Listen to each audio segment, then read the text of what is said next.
جبا میرا فلاں پرم میرا فلاں، کہا چھلے ہو تم پاگل ہوئے پھرتے ہو، یہ باتیں نہیں کرتے، اس دربار میں جا کر کہتے ہیں میں کتا پاک رسول اللہ کا۔ مجھے بتاؤ امیر المجاہدین سے بڑا کوئی عالم عصر حاضر میں، کوئی جناب مجاہد، کوئی شیخ، کوئی پیر، لیکن جب کہا نا میں کتا پاک رسول اللہ کا، تو مالکوں نے قبول کر دیا۔ ہاں وہاں قبول ہی وفاؤں کو کیا جاتا ہے، وہاں قیمت ہی وفاؤں کی ہے۔ کس چیز کی قیمت ہے؟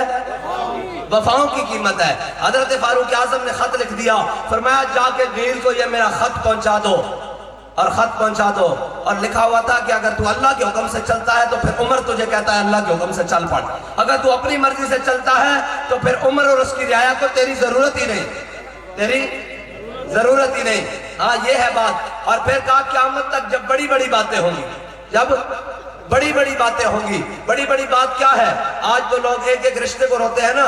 حضرت جناب سیدنا صدیق اکبر، آپ کے بیٹے مسلمان نہیں ہوئے تھے اس وقت، بدر والے دن وہ اہل مکہ کے ساتھ آئے تھے، اور جب بعد میں مسلمان ہوئے تو اپنے ابا جی حضرت جناب سیدنا صدیق اکبر سے کہنے لگے جناب بدر والے دن آپ میری تلوار کے نیچے 2 مرتبہ آئے ہیں، میں نے آپ کو کچھ نہیں کہا، یہ حضور کی غلامی۔ یا رسول اللہ جب بڑی بڑی باتیں ہوں گی تو آپ کی برکت سے آپ کے غلاموں کو پیش کیا جائے گا۔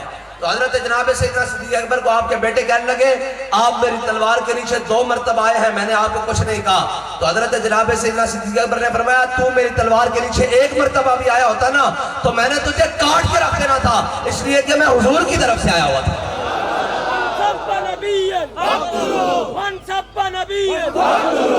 ایسے نہیں بھائی دادو والو، ایسے نہیں۔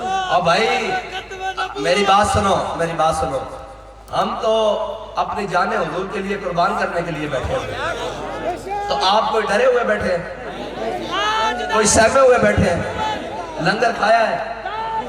مانی بٹھنو کیا کہتے ہیں؟ ہاں روٹی شوٹی کھائی ہے آپ نے؟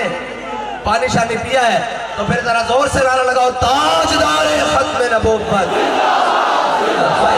لبیک لبیک یا رسول اللہ، لبیک لبیک لبیک یا رسول اللہ، لبیک لبیک لبیک یا رسول اللہ، لبیک۔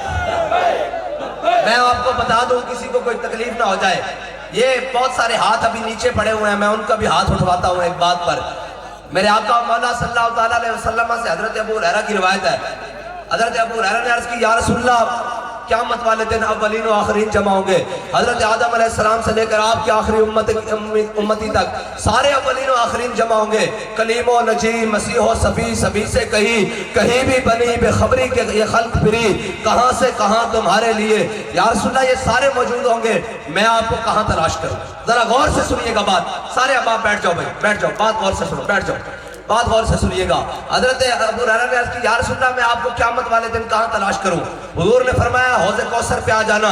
ہمارا امام کہتا ہے جس کی 2 بوند ہے کوثر و سلسبیل، ہے وہ رحمت کا دریا ہمارا نبی۔ میرے آقا مولا نے فرمایا ابو ہریرہ حوض کوثر پہ آ جانا، وہاں میں اپنی پیاسی امت کو پانی پلا رہا ہوں گا، اپنی پیاسی امت کو پانی پلا رہا ہوں گا۔ حضرت ابو ہریرہ نے عرض کی یا رسول اللہ اگر حوض کوثر پہ بھی ملاقات نہ ہو تو پھر؟ میرے آقا مولا صلی اللہ علیہ وسلم نے فرمایا آپ میزان پر آ جانا، میں اپنی گناہگار امت کے نامہ اعمال تلوا رہا ہوں گا، اپنی امت کے نامہ اعمال تلوا رہا ہوں گا۔ ہے جی چور حاکم سے چھپا کرتے ہیں یا اس کے خلاف، تیرے دامن میں چھپے چور انوکھا تیرا، اور ڈھونڈا ہی کریں گے صدر محشر کے سپاہی، وہ کس کو ملے جو تیرے دامن میں چھپا ہو۔ اور جناب کیا ہی ذوق افزا شفاعت ہے تمہاری واہ واہ، قرض لیتی ہے گناہ پرہیزگاری واہ واہ۔ اور اعلیٰ حضرت فرماتے ہیں مجرموں کو ڈھونڈتی پھرتی ہے رحمت کی نگاہ۔ کہتے ہیں حضور قیامت والے دن ایک ایک کو دیکھ کر ایسے کہیں گے میرا فلاں امتی بھی پھنس گیا، تو بھی آ جا تجھے بھی بخشوا دوں، فلاں امتی فلاں تو بھی آ جا، تو فلاں ابن فلاں تو بھی آ جا، فلاں بن فلاں تو بھی آ جا، فلاں بن فلاں فلاں بن فلاں تو بھی آ جا۔ ہے جی ڈھونڈتی پھرتی ہے مجرموں کو رحمت کی نگاہ، اے تالے پر گشتہ تیری سازگاری واہ واہ۔ ہے نا حضرت جناب ابو ہریرہ نے عرض کی یا رسول اللہ اگر میزان پر بھی ملاقات نہ ہو تو پھر کہاں ملاقات ہوگی؟ آگے سنیے گا، حضور نے فرمایا پل صراط سے آ جانا، پل صراط پر آ جانا، میں اپنی امت کو رب سلم کہہ کر گزار رہا ہوں گا۔ اور اعلیٰ حضرت فرماتے ہیں پائے کوباں پل سے گزریں گے تیری آواز پر، پائے کوباں